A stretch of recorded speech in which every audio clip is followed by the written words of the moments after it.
Olá, sejam todos bem-vindos. Eu sou o professor Wesley Barbosa e no vídeo de hoje eu vou falar sobre poetas que me influenciaram. Este vídeo que já foi pedido por alguns inscritos, eu estou aí numa fase de atender a vários pedidos, então tanto os últimos vídeos quanto os próximos serão também atendendo a pedidos. E alguns inscritos pediram para falar sobre poetas importantes na minha formação, na minha forma de ver a literatura, de ver o mundo. Vou incluir também aqui poetas que me influenciaram, inclusive como poeta também, como professor de língua portuguesa. Então o vídeo vai estar bem bacana. Eu já convido você a curtir, comentar, se possível compartilhar o vídeo para que outras pessoas tenham acesso. E claro, se você ainda não é inscrito no canal e se os conteúdos aqui trabalhados te interessam, inscreva-se e ative o sininho das notificações para que você seja informado dos futuros vídeos. Então bora lá! Bom, tive que fazer alguns recortes e decidi tratar apenas de poetas brasileiros. Isso se deve principalmente ao meu interesse de deixar o vídeo com um tamanho razoável, adequado ao público do YouTube que gosta de vídeos não tão longos. Então eu tive que retirar poetas estrangeiros e poetas portugueses também. Muita gente que tem grande influência na minha formação, nas minhas leituras, ficaram de fora, né? Então, Pablo Neruda, T.S. Eliot, Basho lá no Japão, Safo de Lesbos na poesia grega antiga, em Portugal, Camões, Pessoa, Flor Bela Espanca, Sofia de Mello, Breiner Anderson. Então muita gente ficou de fora, tá, gente? Mas eu decidi focar na poesia brasileira porque assim nós temos um recorte mais específico e também vai acabar servindo para que algumas pessoas conheçam determinados autores que talvez sequer tenham escutado falar até o momento. Bom, uma primeira e inegável influência é Manuel Bandeira, que foi a minha primeira paixão de estudante de letras, quando eu estava ali cursando a disciplina de Teoria da Literatura 1, né, o equivalente à Teoria da Poesia, Teoria do Texto Poético, em que o primeiro poeta que o professor levou foi Bandeira, né, e a gente foi analisar, ver algumas questões da poesia a partir dos textos de Manuel Bandeira. E eu me encantei com o poeta, né? Eu conheci algumas coisas do tempo de escola, mas não era aquele tipo de trabalho que encanta a gente. E logo me chamou a atenção o fato como a poesia de Bandeira me parecia tão cheia de extremos, né? Num determinado momento tinha o peso daquela poesia lúgubre, com temas relativos à morte, à doença. Em outros momentos era uma alegria, um lirismo leve, uma ironia, e tudo isso foi me chamando a atenção. Então ele tem, por exemplo, um poema do tipo Desencanto. Eu faço versos como quem chora, de desalento, de desencanto. Fecha o meu livro, se por agora não tens motivo nenhum de pranto. Meu verso é sangue, volúpia ardente, tristeza esparsa, remorso vão. Dói-me nas veias, amargo e quente, cai gota a gota do coração.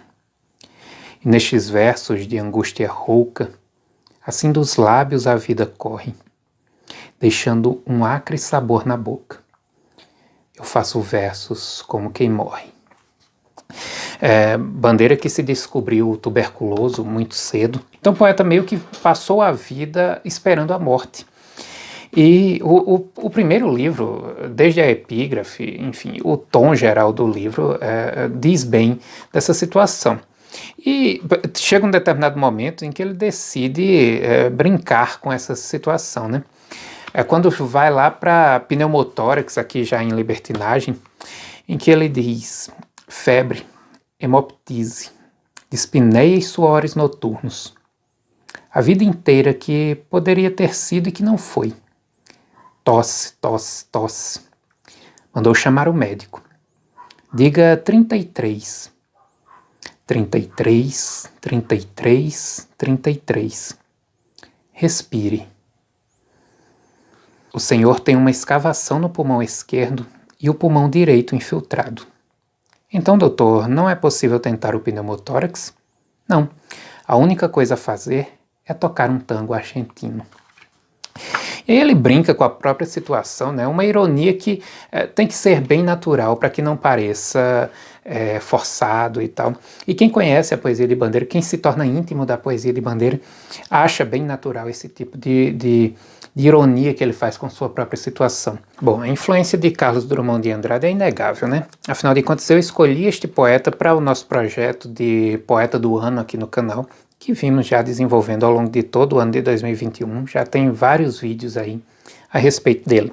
Quem quiser depois dar uma olhada na playlist. Por isso mesmo eu não vou falar muito sobre a poesia, apenas dizer que foi a segunda paixão de estudante universitário, né? Aqui já num campo mais social, mais político, um poeta que sabia trazer para seus poemas os grandes acontecimentos do seu tempo. E Drummond ele escreveu aí basicamente ao longo de todo o século XX, né? Retirando apenas as primeiras duas e as últimas 2 décadas. Então ele foi aí um poeta que dialogou com muitas das coisas que estão presentes até hoje na nossa vida.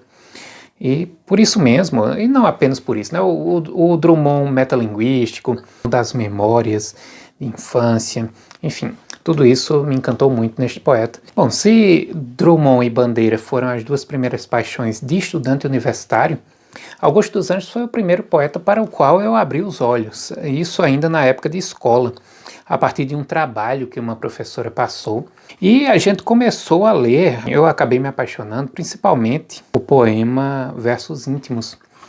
Este poema que eu tenho ele decorado até hoje e que diz muito sobre aquele momento da minha vida, né? Um momento em que eu gostava muito desses temas pessimistas. Enfim, eu gostava disso na música em que eu ouvia, eu gostava disso nos textos que eu lia. E o poema reflete muito bem isso aí, né? Onde ele diz: vês, ninguém assistiu ao formidável enterro de tua última quimera.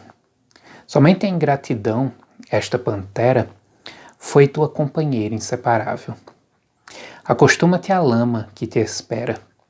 O homem que, nesta terra miserável, mora entre feras, sente inevitável necessidade de também ser fera. Toma um fósforo, acende o teu cigarro. O beijo, amigo, é a véspera do escarro. A mão que afaga é a mesma que apedreja. Se a alguém causa ainda pena tua chaga, apedreja essa mão vil que te afaga, escarra nessa boca que te beija. E, enfim, eu decorei isso na época e recitava o tempo todo, eu e meus colegas, né? Enfim, foi uma grande paixão. Depois disso veio aí Debaixo do Tamarindo, veio A Ideia e a admiração cada vez maior por esse poeta, que afinal de contas é talvez aí um dos grandes nomes que a Paraíba legou para a literatura universal, né? Se não o maior. Já que estamos falando aqui de Paraíba, sem querer ser bairrista, mas já que estamos falando das influências poéticas, né, da minha vida, eu não poderia deixar de citar José Antônio Assunção.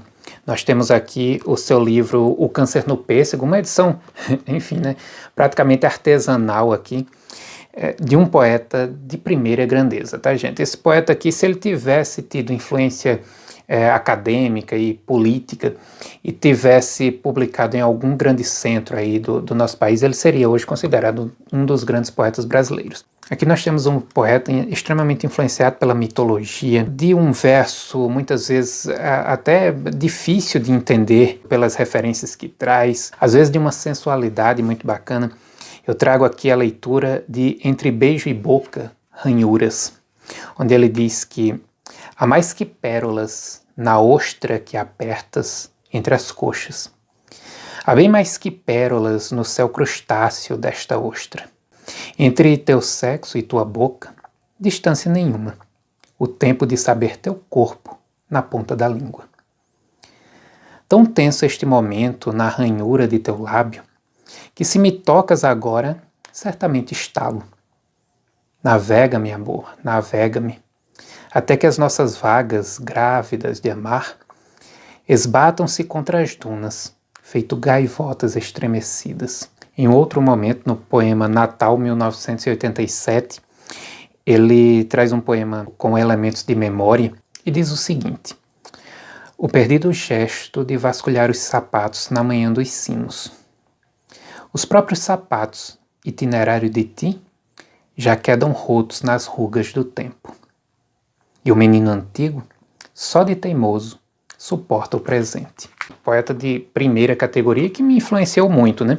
Depois ali que fui apresentado a ele durante a graduação em letras e a partir daí não parei mais de lê-lo. A graduação me colocou em contato com João Cabral de Melo Neto, Morte e Vida Severina, aquela coisa toda, e eu vi aqui um poeta que ao mesmo tempo parece tão distante das coisas que descreve, um poeta sem lirismo a princípio, algumas pessoas até dizem isso, um poeta que não consegue expressar subjetividade em seus textos. Eu já vejo o contrário, né? Não precisa você ser extremamente adjetivo, sensível, não precisa você expressar diretamente o sentimento, enunciar que está expressando um sentimento, uma visão particular, uma opinião, para que tudo isso esteja no seu texto. As próprias escolhas que você faz, o que observar no mundo e a forma como você vai expressar, tudo isso já indica uma escolha, já tem uma subjetividade aí. Inclusive isso serve até para a compreensão da poesia em si. Tem algumas pessoas que dizem, mas a poesia geralmente é definida como a expressão de uma subjetividade. Mas como se a gente vê tal e tal poema que não necessariamente são subjetivos? Mas são.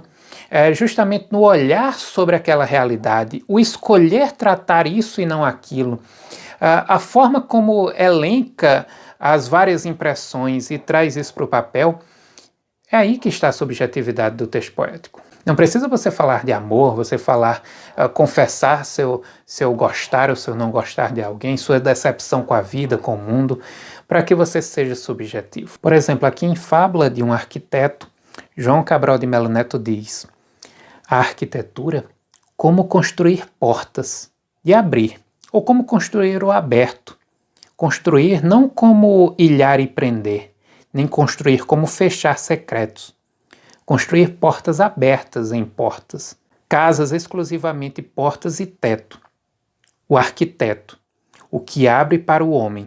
Tudo se sanearia desde casas abertas. Portas por onde, jamais portas contra. Por onde, livres. Ar, luz, razão certa. Até que, tantos livres o amedrontando, renegou dar a viver no claro e aberto. Onde vãos de abrir, ele foi amurando, opacos de fechar. Onde vidro, concreto. Até refechar o homem na capela útero, com confortos de matriz. Outra vez feto. O poema não cabe aqui num vídeo como este analisar, mas tem muita coisa interessante aqui. Se você para e reflete sobre este poema, você vai ver muita coisa. Mas, principalmente, um olhar subjetivo, embora aqui não esteja a confissão de um amor, de uma insatisfação, a confissão com o mundo atual que nos trancafia, que nos dá essa sensação de aprisionamento. Mas aqui está essa sensação. O próprio modo como ele começa descrevendo a arquitetura não como construir paredes, mas como construir portas de abrir, dar a possibilidade de não de se trancar, mas de livrar-se. Isso é um olhar subjetivo, né? Até chegar a este segundo momento em que ele vai expor o homem aí, depois de se amedrontar com a liberdade, se trancar novamente.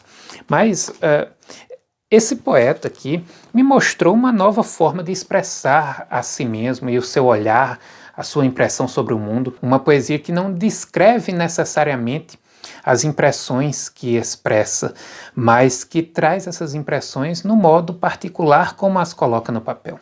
Bom, aqui Cecília Meirelles, que é também uma influência muito forte, aqui uma poetisa que traz um lirismo para os seus versos, e um lirismo sentimental, um lirismo que demonstra bem uma consciência que se expressa e que quer que o mundo veja que ela se expressa. Eu gosto aqui particularmente de um dos poemas intitulados Canção. Este poema eu tive o primeiro contato com ele nos primeiros meses de curso de letras, quando eu comprei a análise literária, em que ele vai dar exemplos de como analisar textos literários. Na parte de poesia lírica, ele analisa este poema aqui. E foi a primeira vez que eu vi um poema sendo destrinchado verso por verso, praticamente palavra por palavra, e descobrir que era possível fazer isso com o texto. E o modo como ele expôs esse poema e a beleza que esse poema tem, me fez abrir os olhos para essa poetisa e buscar conhecê-la. A partir daí, meu contato com ela não parou mais, né? Mas aqui ela diz o seguinte: pus o meu sonho num navio, e o navio em cima do mar. Depois, abri o mar com as mãos, para o meu sonho naufragar. Minhas mãos ainda estão molhadas, do azul das ondas entreabertas, e a cor que escorre dos meus dedos colore as areias desertas. O vento vem vindo de longe, a noite se curva de frio. Debaixo da água vai morrendo, meu sonho dentro de um navio. Chorarei quando for preciso, para fazer com que o mar cresça, e o meu navio chegue ao fundo, e o meu sonho desapareça. Depois, tudo estará perfeito. Praia lisa, águas ordenadas, meus olhos secos como pedras, e as minhas 2 mãos quebradas. Traz aí uma visão, uma expressão, um estilo muito diferente de João Cabral de Melo Neto. Aqui você vê uma consciência que se confessa, uma consciência que diz, olha, sou eu aqui. Mas que, tanto quanto João Cabral de Melo Neto, é poesia lírica e da melhor qualidade, né? Já que estamos no campo das poetisas, vou citar aqui Alice Ruiz e seu livro Outro Silêncio. Aqui um livro dedicado inteiramente aos haikais. Haikai, que é uma poesia japonesa, né, de origem japonesa, que busca partir da observação da natureza e a partir daí estabelecer um poema que leve o leitor a uma reflexão mais profunda. Ele não dá tudo, ele sugere num poema curto. Aqui no Brasil nós traduzimos em 3 versos e alguns poetas dão uma estrutura ainda mais específica. E a partir desse poema curto que mais sugere do que mostra, o haikai leva o leitor a refletir sobre a vida, sobre a natureza, sobre o mundo, sobre si mesmo. E Alice Ruiz, ela é uma haikaísta de primeira categoria, né? E me influenciou muito. Eu que tenho aqui no meu segundo livro de poesia, As Nuances do Mel, eu tenho uma parte toda dedicada aos haikais. São ao todo 26 haikais. Enfim, eu gosto muito do haikai, sou um leitor de haikai, por isso também a influência de Guilherme de Almeida, que eu não trouxe aqui, tive que selecionar e não trouxe o poeta, a influência de Basho. Aqui especificamente ela vai brincar com os sentidos.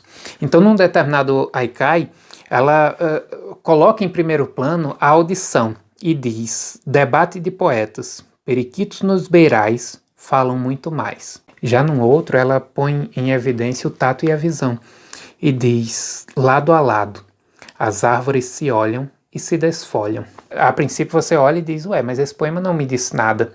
Mas é justamente aí, ele sugere e a reflexão vem em seguida. Alice Ruiz, ela é muito melhor haikaísta do que Paulo Leminski, tá? Paulo Leminski, que tem alguns poemas intitulados haikais, mas sinceramente eu não acho que ele escreve haikai. Para mim, Alice Ruiz dá aula de haikai. Já Paulo Leminski eu gosto em vários outros níveis, mas eu não acho que ele consiga trazer a alma do haikai para seus versos. Bom, e enfim, né, já que estou em Paulo Leminski, já falei dele aqui em alguns momentos.